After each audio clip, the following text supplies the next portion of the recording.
ഇന്ന് തന്നെ ഡൗൺലോഡ് ചെയ്യൂ. കാണൂ നിങ്ങളുടെ ഫേവറേറ്റ് ഷോസ്. ഐശ്വര്യമായിട്ട് വാങ്ങിക്കോളൂ. 1,00,000 രൂപയുടെ ചെക്ക്. ശരി സാറേ. വർഗീസിന് വേണമെങ്കിൽ എന്റെ കൂടെ നിൽക്കാം. ജോലിയൊന്നും ചെയ്യണമെന്നില്ല, ഒരു മേൽനോട്ടക്കാരനായിട്ട്. ഞാനത് അങ്ങോട്ട് ചോദിക്കാനിരിക്കുകയായിരുന്നു മാധവേട്ട. വർഗീസ്, നമസ്കാരം. നമസ്കാരം സോമ സാറേ. ഇതാണ് ഞാൻ പറഞ്ഞ മാധവൻ നായർ. ഇദ്ദേഹത്തിനാണ് വർക്ക്ഷോപ്പ് വേണ്ടത്. മാധവേട്ടനായിരുന്നോ? നിങ്ങൾ തമ്മിൽ നേരത്തെ അറിയോ? മാധവേട്ടന് എന്നെ അറിയില്ല, പക്ഷേ എനിക്ക് മാധവേട്ടനെ അറിയാം. എനിക്കെന്നല്ല, ഞങ്ങൾ വർക്ക്ഷോപ്പ് ഫീൽഡിൽ നിൽക്കുന്ന എല്ലാവർക്കും മാധവേട്ടനെ അറിയാം. ഞങ്ങളുടെ കയ്യിൽ നിൽക്കില്ല എന്ന് തോന്നുന്ന കേസുകളൊക്കെ ഞങ്ങൾ പറഞ്ഞേക്കുന്നത് മാധവേട്ടന്റെ വർക്ക്ഷോപ്പിലേക്കാണ്. ഡീസൽ എഞ്ചിനാണെങ്കിലും പെട്രോൾ എഞ്ചിനാണെങ്കിലും സ്റ്റാർട്ടാക്കി ഇട്ടാ മാത്രം മതി. അപ്പോഴേ മാധവേട്ടൻ പറയും വണ്ടിയുടെ പണി എന്താണെന്ന്. മാധവേട്ടനാണ് വർക്ക്ഷോപ്പ് നടത്തുന്നതെങ്കിൽ ഈ വർക്ക്ഷോപ്പ് രക്ഷപ്പെടും, അതെനിക്ക് ഉറപ്പാ. അങ്ങനൊന്നുമില്ല വർഗീസേ. അപ്പൊ നമുക്കിനി കാര്യത്തിലേക്ക് കിടക്കാം. എന്താ? യഥാർത്ഥത്തിൽ ഈ കട ഞാൻ മൊത്തത്തിൽ വിൽക്കാൻ നിൽക്കുകയായിരുന്നു. ഹോസ്പിറ്റൽ കേസും കാര്യങ്ങളും ഒക്കെ ആയി പണത്തിന് കുറച്ച് അത്യാവശ്യമുണ്ടേ. ഏതായാലും ഈ വസ്തുവും കടയും അടക്കമുള്ള കച്ചവടം പെട്ടെന്ന് നടക്കാത്തതുകൊണ്ട് വർക്ക്ഷോപ്പ് ഉപകരണങ്ങളെല്ലാം ഒരു വിലയിട്ട് കൊടുക്കാമെന്ന് തീരുമാനിച്ചു. വിലയൊക്കെ ഞാൻ സോമസാറിനോട് പറഞ്ഞിട്ടുണ്ട്. സോമൻ കാര്യങ്ങളൊക്കെ പറഞ്ഞു. അപ്പൊ വർഗീസ് പറഞ്ഞ വിലയില് ഒരു ബാർഗൈനിങ് ഒന്നും നടത്തുന്നില്ല. പറഞ്ഞ വിലയ്ക്ക് തന്നെ വർക്ക്ഷോപ്പ് ഉപകരണങ്ങൾ എടുക്കുന്നു. പക്ഷേ 6 മാസം സമയം വർഗീസ് ഈ ഉപകരണങ്ങളൊക്കെ ഒരു പുതിയ കട കണ്ടെത്തി ഇവിടെ നിന്ന് അങ്ങോട്ട് മാറ്റാൻ വേണ്ടി തരണം. അതുവരെ ഇവിടെ വർക്ക്ഷോപ്പ് നടത്തിക്കൊണ്ടു പോകും. അത്രയും കാലത്തെ കടവാടക മാധവൻ തരികയും ചെയ്യും. അയ്യോ സോമസാറേ, അത് വർഗീസിന് അതിനിടയ്ക്ക് കടയോ വസ്തുവോ കച്ചവടമായാൽ അപ്പോ മാധവൻ മാറി തരും.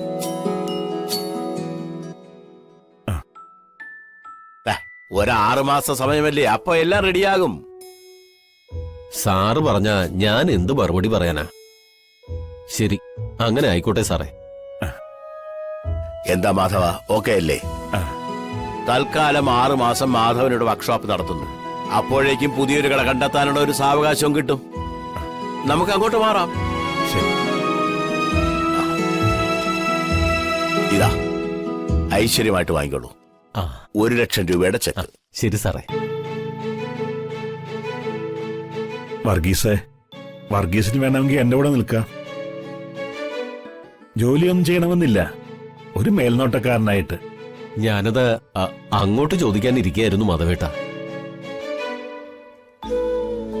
ഞാൻ മാധവേട്ടന്റെ കൂടെ നിൽക്കാം. എന്നാ ഞങ്ങൾ ഇറങ്ങട്ടെ. ആയിക്കോട്ടെ സാറേ. പോവാം. ശരി.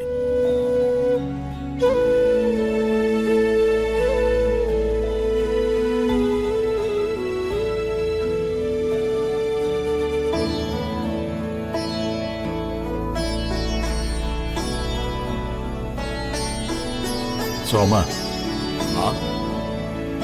ഈ ലോകത്ത് ഏറ്റവും പരിശുദ്ധമായ ബന്ധം അച്ഛനും മക്കളും തമ്മിലോ കൂടപ്പുറപ്പുകൾ തമ്മിലുള്ള ബന്ധമോ ഒന്നുമല്ല, നല്ല ചങ്ങാത്തം. ഒരാള് വീഴാൻ പോകുമ്പോ താങ്ങാവുന്ന നേരും നെറിയുമുള്ള ചങ്ങാത്തം. അത് മാത്രം മതിയടോ ഒരാൾക്ക് ജീവിതം ജയിക്കാൻ.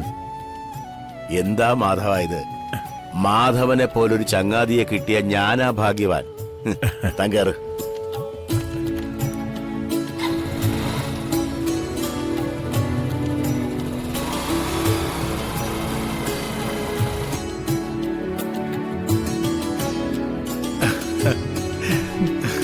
എടതി പാലുകാച്ചലിന് വരാൻ പറ്റിയില്ലല്ലോ, അതുകൊണ്ട് ഇന്ന് സമയം കണ്ടെത്തി വന്നതാ. സന്തോഷമായി അനിയ. പ്രകാശേട്ടന്റെ സ്വഭാവം എന്നെക്കാൾ നന്നായിട്ട് അറിയുന്നവനല്ലേ നീ? അതൊന്നും സാരമില്ല എടതി. അതുകൊണ്ടല്ലേ അന്ന് വരാൻ പറ്റിയില്ലെങ്കിലും ഞാൻ ഇന്ന് എത്തിയത്. പിന്നെ അച്ഛനമ്മയും വന്ന കാര്യമൊക്കെ എല്ലാവരും പറഞ്ഞ് ഞാൻ അറിഞ്ഞു. അതിലും എനിക്ക് സന്തോഷമേ ഉള്ളൂ. മോനെ, കുടുംബത്ത് നടക്കുന്ന ഒരു വിശേഷ ചടങ്ങിൽ ഈ മന്ത്രിയും MLA ഒക്കെ വരുന്നതിൽ ഒരു കാര്യമില്ല. ആ കുടുംബത്തിലെ അച്ഛനും അമ്മയും സഹോദരങ്ങളും ഒക്കെ ഒത്തുകൂടുമ്പോഴാണ് അവിടെ ഒരു നിറവുണ്ടാവുന്നത്. ഏതായാലും മാധവേട്ടനും ചന്ദ്രിയാമ്മയൊക്കെ വന്നപ്പോ എനിക്ക് സന്തോഷായി. പ്രകാശേട്ടൻ വൈകും തോന്നുന്നു. എന്നാ പിന്നെ ഞാൻ ഇറങ്ങും ഏട്ടത്തി. പ്രകാശേട്ടൻ എവിടെ എത്തിയെന്നറിയാൻ ഞാൻ വിളിച്ചപ്പോ ഫോൺ എടുക്കുന്നില്ല.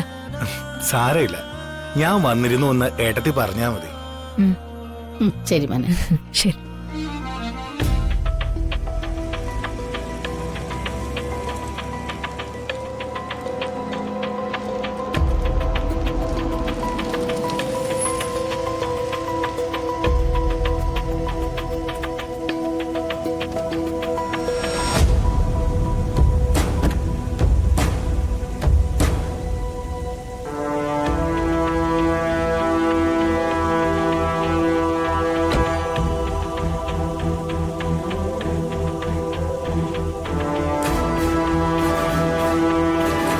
ദേ, പ്രകാശം വന്നല്ലോ. എന്നാ നിങ്ങൾ അകത്തേക്കല്ലേ, ഞങ്ങൾ സംസാരിച്ചോളാം. ശരി.